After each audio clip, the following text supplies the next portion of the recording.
നമസ്കാരം. മലയാളി വാർത്ത ഇൻസൈഡിലേക്ക് സ്വാഗതം. നിയമസഭയിൽ നിന്ന് വെട്ടിവിയർക്കുന്ന പിണറായി വിജയനെയാണ് കേരളം കണ്ടുകൊണ്ടിരിക്കുന്നത്. മുഖ്യമന്ത്രി വി.ഡി. സതീശനാകട്ടെ ഒരു മയവും കാണിക്കുന്നില്ല. പിണറായി കൂട്ടരെ നിയമസഭയിൽ കൂട്ടിയിട്ട് കത്തിച്ചു എന്ന് വേണം പറയാൻ. പ്രതിപക്ഷ നേതാവ് എന്നുള്ള വിളി കേൾക്കുന്നത് പിണറായിക്ക് വല്ലാത്ത അരോചകമായി മാറുകയാണ്. ഇത് പോരാഞ്ഞിട്ട് കേരളത്തിന്റെ മുഖ്യമന്ത്രി എന്ന് പിണറായിക്ക് വി.ഡി. സതീശനെ അഭിസംബോധന ചെയ്യേണ്ടി വരുന്നതും വല്ലാത്ത അസ്വസ്ഥത ഉണ്ടാക്കുന്നു. അതായത് ഇന്ദ്രനും ചന്ദ്രനും സൂര്യനും കർണനും ഒക്കെ പിണറായി ആയിരുന്നല്ലോ പാർട്ടിയിൽ.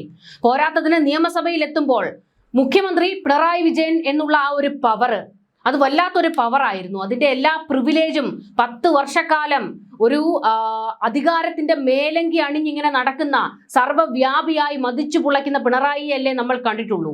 പക്ഷേ നിയമസഭയിൽ പ്രതിപക്ഷ നേതാവിന്റെ കസേരയിൽ ചെന്നങ്ങോട്ട് ഇരിക്കുമ്പോൾ പിണറായിക്ക് ആ പ്രിവിലേജ് കിട്ടാത്തത് വല്ലാത്ത അസ്വസ്ഥത ഉണ്ടാക്കുന്നുണ്ട് ഇടയ്ക്കിടയ്ക്ക്. എന്നാൽ അതിലേറെ പ്രതിസന്ധി പിണറായി വിജയൻ ഇപ്പോൾ ആലോചിക്കുകയായിരിക്കും, ഞാൻ മുഖ്യമന്ത്രി ആയിരുന്നപ്പോൾ വെറുതെ ഇമാതിരി വള്ളിക്കെട്ടുകളൊന്നും എടുത്ത് തലയിൽ വെക്കേണ്ടായിരുന്നു എന്ന്. പറഞ്ഞു വരുന്നത്, പിണറായി വിജയന്റെ 10 വർഷക്കാലത്ത് പിണറായി ചില പദ്ധതികളിലൊക്കെ ഒപ്പുവെച്ചതും ആ പദ്ധതികൾ നടപ്പാക്കുന്നതിന് വേണ്ടിയുമൊക്കെ വല്ലാത്ത പരിശ്രമം നടത്തിയല്ലോ. അതെല്ലാം ഇന്ന് 8ന്റെ പണിയായിട്ട് തിരിച്ചു കിട്ടിക്കൊണ്ടിരിക്കുകയാണ്. കാരണം ഭരണപക്ഷത്തെ അടിച്ചിരുത്താൻ പിണറായി എന്ത് കൊണ്ടുവന്നാലും എന്ത് പറഞ്ഞാലും അത് തിരിച്ചടിക്കുന്നത് ഇപ്പോൾ പിണറായിക്കിട്ട് തന്നെയാണ്. അതും പോരാഞ്ഞ് വി.ഡി. സതീശൻ ഇങ്ങനെ നോക്കിയിരിക്കുകയാണ് പിണറായി വിജയന്റെ പ്രസ്താവനകളിൽ, പ്രസംഗങ്ങളിൽ എന്തെങ്കിലും ഒന്ന് വീണ് കിട്ടാൻ. അതിൽ പിടിച്ചു കയറി പിണറായിയെ വലിച്ചു കീറുന്ന ഒരു നിലപാട് മുഖ്യമന്ത്രി വി.ഡി. സതീശൻ പുറത്തെടുത്തിരിക്കുന്നു. പ്രതിപക്ഷ നേതാവായിരുന്ന കാലഘട്ടത്തിൽ പോലും പിണറായിയെ ഇങ്ങനെ വലിച്ചു കീറിയിട്ടില്ല വി.ഡി. സതീശൻ. ഇപ്പോൾ ഒരു മയവും കാണിക്കുന്നില്ല എന്നാണ് പറയാനുള്ളത്.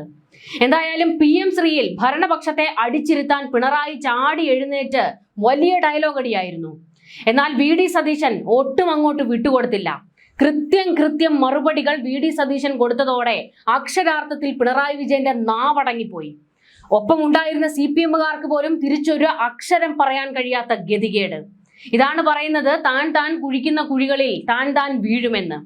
പിണറായി വിജയൻ മുഖ്യമന്ത്രി ആയിരിക്കുന്ന കാലഘട്ടത്തിലായിരുന്നല്ലോ PM ശ്രീയിൽ കൊണ്ടുപോയി ഒപ്പുവെക്കുന്നത്. അതും വകുപ്പ് മന്ത്രി അറിയാതെ, മന്ത്രിസഭയോട് കൂടി ആലോചിക്കാതെ ഒരു പാലം കേന്ദ്രവുമായിട്ട് അങ്ങ് ഇടുകയായിരുന്നു. എന്നിട്ട് ഇപ്പോൾ പിണറായി വിജയൻ നിയമസഭയിൽ എഴുന്നേറ്റ് നിന്ന് PM ശ്രീയിൽ വി.ഡി. സതീശനെ വിമർശിക്കാൻ ചെല്ലുമ്പോൾ കിട്ടുന്ന അടിക്ക് കയ്യും കണക്കുമില്ല. മുൻപ് പിണറായി വിജയൻ മുഖ്യമന്ത്രി ആയിരിക്കുന്ന കാലഘട്ടത്തിൽ സഭയിൽ എഴുന്നേറ്റ് നിന്ന് ഒരു ഡയലോഗ് അടിച്ചല്ലോ, ദാസനാണ്, ജനങ്ങളുടെ ദാസനാണെന്ന്. ശരിക്കും ഇപ്പോൾ ദാസനാണോ വിജയനാണോ എന്ന് കേരളത്തിന് പോലും മനസ്സിലാകുന്നില്ല. അതായത് ഇപ്പോൾ ഉയരുന്ന ഏറ്റവും വലിയ ട്രോള്, PM ശ്രീയിൽ കേന്ദ്ര സർക്കാരുമായി ഒരു ഡീൽ ഉണ്ടാക്കിയത് വിജയനാണ്. പക്ഷേ ഇപ്പോൾ PM ശ്രീയെ എതിർക്കുന്നത് ദാസനാണ്. അങ്ങനെ നോക്കുമ്പോൾ ദാസൻ നല്ലവനാണ്, വിജയനാണ് ഒരല്പം പ്രശ്നക്കാരൻ എന്നുള്ള ട്രോളുകൾ വരുമ്പോൾ ഇനി ദാസനാണോ വിജയനാണോ ആരായാലും പിണറായിക്ക് ഇതിലും വലിയ അടിയൊന്നും കിട്ടാനില്ല എന്നുള്ളതാണ് എടുത്തു പറയേണ്ട ഒരു കാര്യം. കടുത്ത പോരിലേക്കായിരുന്നു നിയമസഭയിൽ പിണറായി വിജയനും വി.ഡി. സതീശനും നേർക്കുനേർ ഒരു പോരായിരുന്നു. വെറും പോരെന്ന് പറഞ്ഞാൽ പോരാ, യുദ്ധം തന്നെ എന്ന് പറയേണ്ടി വരും. അത്രത്തോളം കടുത്ത വിമർശനങ്ങൾ അങ്ങോട്ടും ഇങ്ങോട്ടും ഇരുകൂട്ടരും നടത്തി. എന്നാൽ ഇവിടെ പിണറായി വിജയന് വലിയ തിരിച്ചടികൾ ഉണ്ടായത് PM ശ്രീ പദ്ധതിയിൽ പിണറായി വിജയൻ എന്തിന് കേന്ദ്രവുമായി ഡീൽ ഉണ്ടാക്കിയെന്നുള്ള ചോദ്യം ഭരണപക്ഷക്കാർ ഇന്ന് ഉയർത്തുമ്പോൾ അതിന് കൃത്യമായ മറുപടി പോലും പറയാനില്ലാതെ ഈ അണ്ണാക്കിലെ പിരിവെട്ടുക എന്ന് കേട്ടിട്ടില്ലേ, ആ അവസ്ഥയിൽ പിണറായിക്ക് നിൽക്കേണ്ടി വരുന്നു. പിണറായിയെ ഒന്ന് ന്യായീകരിക്കാൻ പോലും ഒപ്പമുള്ള CPM-കാർക്ക് കഴിയുന്നില്ല. ഈ കപ്പൽ ആടി ഉലയില്ല എന്നൊന്നും ഡയലോഗ് അടിക്കാൻ പറ്റുന്ന ആൾക്കാർ ഇപ്പോഴില്ലല്ലോ. അതുകൊണ്ട് വല്ലാത്ത ക്ഷീണം നിയമസഭയിൽ പിണറായി ഏറ്റുവാങ്ങുന്നുണ്ട്. വി.ഡി. സതീശനാകട്ടെ അരയിൽ കൈയൊക്കെ കുത്തി നിന്ന് പിണറായിക്ക് മണി പോലെ ഉത്തരം കൊടുക്കുകയായിരുന്നു. ഒരു ചോദ്യത്തിനും മറുപടി പറയാതെ വി.ഡി. സതീശൻ പോയില്ല. എല്ലാത്തിനും കൃത്യം മറുപടി കൊടുക്കുകയും ചെയ്തു. PM ശ്രീയുമായി ബന്ധപ്പെട്ട് വി.ഡി. സതീശൻ ഉയർത്തിയ പല ചോദ്യങ്ങൾക്കും പിണറായിക്ക് ഉത്തരമില്ലാതെ പോയി. പിൻവലിക്കാനാണോ പദ്ധതിയിൽ ഒപ്പിട്ടതെന്ന് മുഖ്യമന്ത്രി ചോദിച്ചു. RSSന്റെ വിഷസർപ്പങ്ങൾക്ക് മുന്നിൽ വെച്ച് വിളക്ക് കൊളുത്തിയത് ഇടത് സർക്കാരാണെന്നും വി.ഡി. സതീശൻ കുറ്റപ്പെടുത്തി. ഇതോടെ മുഖ്യമന്ത്രിക്ക് മറുപടിയുമായിട്ട് പ്രതിപക്ഷ നേതാവ് രംഗത്തേക്ക് ഇറങ്ങി. ഇപ്പോൾ PM ശ്രീ ഇല്ലെന്നും പദ്ധതി നടപ്പാക്കിയിട്ടില്ല എന്നുമായിരുന്നു പിണറായിയുടെ മറുപടി. PM ശ്രീ നടപ്പാക്കേണ്ടതില്ലെന്ന് നയപരമായ തീരുമാനമാണെന്ന് പിണറായി പറഞ്ഞു. ഞങ്ങൾ നടപ്പാക്കിയില്ല, നിങ്ങൾ നടപ്പാക്കാൻ ശ്രമിക്കുകയാണെന്നും SSK ഫണ്ട് തടഞ്ഞെന്നും പിണറായി പറഞ്ഞു. SSK ഫണ്ട് തടഞ്ഞതുകൊണ്ടാണ് ഒപ്പുവെച്ചതെന്നും പിണറായി വിശദീകരിച്ചതോടെ പിണറായിയെ പരിഹസിച്ച് ഭരണപക്ഷം രംഗത്തെത്തുകയായിരുന്നു. NEP നടപ്പാക്കില്ലെന്ന് കേരളം നേരത്തെ തീരുമാനിച്ചു. ഇമാതിരി ആളെ കൊണ്ടുവച്ചാൽ നിങ്ങൾ അപകടത്തിലാകുമെന്ന് പിണറായിയും തിരിച്ചടിച്ചു. 8 മാസമായി നടപടി എടുത്തില്ല എന്ന് പിണറായി പറഞ്ഞു.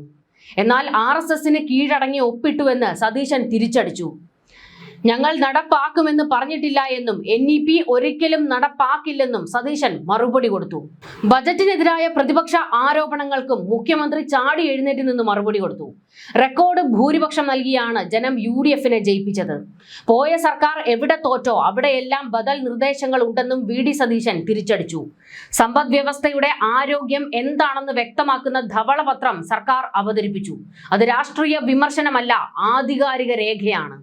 കാലത്തിനും കാലഘട്ടത്തിനും അനുസരിച്ച് ബജറ്റാണ് സർക്കാർ അവതരിപ്പിച്ചത്. ജനങ്ങൾക്ക് നൽകിയ വാഗ്ദാനം നിറവേറ്റുന്ന ബജറ്റാണിത്. ജനസംഖ്യാപരമായ മാറ്റങ്ങളെ കണ്ടില്ലെന്ന് നടിക്കാനാകില്ല. പാഠ്യപദ്ധതി പുനഃക്രമീകരിച്ച പുതിയ കോഴ്സുകൾ തുടങ്ങുന്നു. വയോജനങ്ങളെ സംരക്ഷിക്കണം. നന്നായി പഠിച്ചിട്ടാണ് വയോജനങ്ങൾക്കായി വകുപ്പ് ഉണ്ടാക്കിയിരിക്കുന്നത്. സാമ്പത്തികമായ എല്ലാ മാറ്റങ്ങളിലൂടെയുമാണ് കേരളം കടന്നുപോകുന്നതെന്ന് പറഞ്ഞ മുഖ്യമന്ത്രി നികുതി ഭാരം ജനങ്ങളുടെ തലയിൽ കെട്ടിവെക്കാതെ തന്നെ ഖജനാവ് നിറയ്ക്കുമെന്നും മറുപടി കൊടുത്തു. VD സതീശൻ സർക്കാർ എല്ലാം സ്വകാര്യവൽക്കരിക്കാൻ പോകുന്നേ എന്നുള്ള പ്രതിപക്ഷ ആരോപണത്തിനും കൃത്യമായ മറുപടി സതീശൻ കൊടുത്തു. പൊതുമേഖലാ സ്ഥാപനം സ്വകാര്യവൽക്കരിക്കുന്ന ഒരു വാചകം ബജറ്റിൽ പറഞ്ഞിട്ടില്ല എന്ന് മുഖ്യമന്ത്രി വ്യക്തമാക്കി. അങ്ങനെ ഒരു വാക്ക് എവിടെയെങ്കിലും പറഞ്ഞിട്ടുണ്ടെങ്കിൽ അത് നിങ്ങൾ തെളിയിക്കുക എന്നായിരുന്നു VD സതീശൻ പറഞ്ഞത്. KSRTCയെ സ്വയം പര്യാപ്തമാക്കും. സപ്ലൈകോയെ ലാഭത്തിലാക്കും. സപ്ലൈ ചെയിൻ മാനേജ്മെന്റ് മോഡൽ സപ്ലൈകോയിൽ നടപ്പാക്കുമെന്ന് പറഞ്ഞ മുഖ്യമന്ത്രി പൊതുമേഖലാ സ്ഥാപനങ്ങൾ ശക്തവും ലാഭകരമാക്കുമെന്നും കൂട്ടിച്ചേർത്തു. സർക്കാരിന്റെ ബാധ്യത കുറയ്ക്കും. KSEB ലാഭത്തിലായിരുന്നു, ഇപ്പോൾ ഏതവസ്ഥയിലാണ്? KSEBയെ LDF കടത്തിലാക്കി. കൂടിയ വിലയ്ക്ക് വൈദ്യുതി വാങ്ങിയതടക്കം കോടികളാണ് പ്രതിദിനം നഷ്ടം. KSEBയെ ലാഭത്തിലാക്കിയേ മതിയാകൂ. വൈദ്യുതി ചാർജ് കൂട്ടി പാവപ്പെട്ടവന്റെ തലയിൽ വെക്കുന്നതല്ല സർക്കാർ നയമെന്നും മുഖ്യമന്ത്രി തിരിച്ചടിച്ചു. അവിടെയും പിണറായിക്ക് കിട്ടി നല്ല ഒന്നാന്തരം അടി. കാരണം പിണറായി സർക്കാരിന്റെ കാലത്ത് ഏറ്റവും വലിയ പ്രതിസന്ധി ഷോക്ക് അടിപ്പിക്കലായിരുന്നു. ജനങ്ങളെ കറണ്ട് ബില്ല് കൊണ്ട് ഷോക്ക് അടിപ്പിക്കുക എന്ന് പറയില്ലേ, അതായിരുന്നു. പക്ഷെ അതിനെല്ലാം അവർ മറികടന്നത് എന്തു പറഞ്ഞുകൊണ്ടായിരുന്നു? 10 വർഷം, പവർ കട്ടില്ലാത്ത 10 വർഷം എന്ന് പറഞ്ഞുകൊണ്ടായിരുന്നു. കരിമണൽ സ്വകാര്യവൽക്കരണം എന്ന പ്രചാരണം തെറ്റാണെന്നും മുഖ്യമന്ത്രി നിയമസഭയിൽ വ്യക്തമാക്കി. ബജറ്റിൽ എവിടെയാണ് അങ്ങനെ ഒരു പരാമർശം ഉള്ളതെന്ന് VD സതീശൻ ചോദിച്ചു. ബജറ്റ് നിർദ്ദേശം വായിച്ചുകൊണ്ടായിരുന്നു മുഖ്യമന്ത്രിയുടെ മറുപടി. പ്രതിപക്ഷം ഇല്ലാ കഥകൾ പ്രചരിപ്പിക്കുകയാണെന്ന് വിമർശിച്ച സതീശൻ പറഞ്ഞതിൽ ഉറച്ചു നിൽക്കുകയാണെന്നും വാക്ക് മാറില്ലെന്നും U-turn ഇല്ലെന്നും കൂട്ടിച്ചേർത്തു. കേന്ദ്ര സംസ്ഥാന സംയുക്ത സംരംഭമാണ് ലക്ഷ്യം. വാല്യൂ അഡീഷൻ മാത്രമാണ് ഉദ്ദേശിച്ചത്. കഥയുണ്ടാക്കാം, ഇല്ലാ കഥകൾ ഉണ്ടാക്കരുതെന്ന് പറഞ്ഞ മുഖ്യമന്ത്രി ആലപ്പുഴയിലെ കരിമണൽ ആരാണ് കൊണ്ടുപോകുന്നതെന്നും ചോദിച്ചു. അത് നേരിട്ട് കൊള്ളുന്നത് CPM-കാർക്കാണ്. കർത്തയിലൂടെ ആരാണ് നേട്ടം ഉണ്ടാക്കിയത് എന്നുള്ള ചോദ്യവും കൂടി സതീശൻ ചോദിച്ചിരുന്നെങ്കിൽ പിണറായി പെട്ടുപോയേനെ. കാരണം മകളുടെ ഉൾപ്പെടെയുള്ള കഥകൾ സഭയിൽ വീണ്ടും വലിച്ചു വാരിയിട്ട് ചർച്ചയാക്കുമായിരുന്നു. അതുകൊണ്ട് പിണറായി ഒരക്ഷരം മിണ്ടാതെയിരുന്നു. പുതിയ സാമ്പത്തിക പോളിസിയാണ് UDFനുള്ളത്. അതിന് സ്വകാര്യ നിക്ഷേപം വേണമെന്നും സതീശൻ കൂട്ടിച്ചേർത്തു. സ്വകാര്യ നിക്ഷേപം എല്ലാ മേഖലയിലും വേണമെന്ന് മുഖ്യമന്ത്രി പറഞ്ഞു. സ്വകാര്യ പങ്കാളിത്തത്തോടെയാണ് വികസനം വരേണ്ടത്. നിക്ഷേപ സമാഹരണ കോൺക്ലേവിൽ പ്രതിപക്ഷത്തിരുന്ന് സഹകരിച്ച ആളാണ് താൻ. LDF കാലത്തും നിക്ഷേപം ആകർഷിക്കാൻ എന്തൊക്കെ ചെയ്തുവെന്നും മുഖ്യമന്ത്രി ചോദിച്ചു. വരുമാനമുണ്ടാക്കുന്ന പദ്ധതികൾക്കാണ് മുൻതൂക്കം. നിക്ഷേപകർ വന്നാൽ എന്താണ് തടസ്സമെന്ന് നോക്കും. ഒരു നിക്ഷേപകനും തിരിച്ചു പോകേണ്ടി വരില്ല. പ്രോജക്ട് ഇംപ്ലിമെന്റേഷൻ പ്രോട്ടോകോൾ ഉണ്ടാക്കുമെന്നും പദ്ധതികൾ അനാവശ്യമായി ഇഴയാൻ സമ്മതിക്കില്ല എന്നും മുഖ്യമന്ത്രി കൂട്ടിച്ചേർത്തു. നയാ പൈസയുടെ നികുതി ഭാരം ജനങ്ങളിൽ അടിച്ചേൽപ്പിക്കില്ല എന്ന് പിണറായിക്ക് മുൻപിൽ നിന്നുകൊണ്ട് സതീശൻ ആവർത്തിച്ച് വ്യക്തമാക്കി. അതായത് ഈ അടുത്ത കാലത്ത് മുഖ്യമന്ത്രി സതീശന് നേരെ ഉയർന്ന ഏറ്റവും വലിയ വിമർശനം ജനങ്ങളെ നികുതി ഭാരം കൊണ്ട് പൊറുതി മുട്ടിക്കാനാണ് പുതിയ സർക്കാർ ശ്രമം എന്നായിരുന്നു. എന്നാൽ അത്തരത്തിലുള്ള ഒരു ബാധ്യതയും ജനങ്ങളുടെ മേൽ അടിച്ചേൽപ്പിക്കില്ല എന്ന് മുഖ്യമന്ത്രി പറയുമ്പോൾ, അത് നിയമസഭയിൽ പറയുമ്പോൾ അതൊരു വാക്കാണ്. കേരളം മുഴുവൻ കേട്ട ഒരു വാക്കാണ്. അതിൽ നിന്ന് അണുവിട വ്യതിചലിക്കാൻ ഇനി VD സതീശന് കഴിയില്ല. കാരണം അങ്ങനെ വ്യതിചലിച്ചാൽ ജനം വിലയിരുത്തും. നിലപാടില്ലാത്ത ഒരാളാണ് VD സതീശൻ എന്ന് തോന്നിക്കഴിഞ്ഞാൽ അടുത്ത 5 വർഷം കഴിയുമ്പോൾ വീണ്ടും VD സതീശന് ജനങ്ങളെ കാണാൻ വരേണ്ടതാണ്. അന്ന് അവർ മറുപടി കൊടുക്കും. അതുകൊണ്ട് പറഞ്ഞ വാക്കുകൾ പാലിച്ചേ മതിയാകൂ. അതാണ് UDF-നെ സംബന്ധിച്ചിടത്തോളം അവർക്ക് മുന്നിലുള്ള ഒരു വലിയ വെല്ലുവിളി.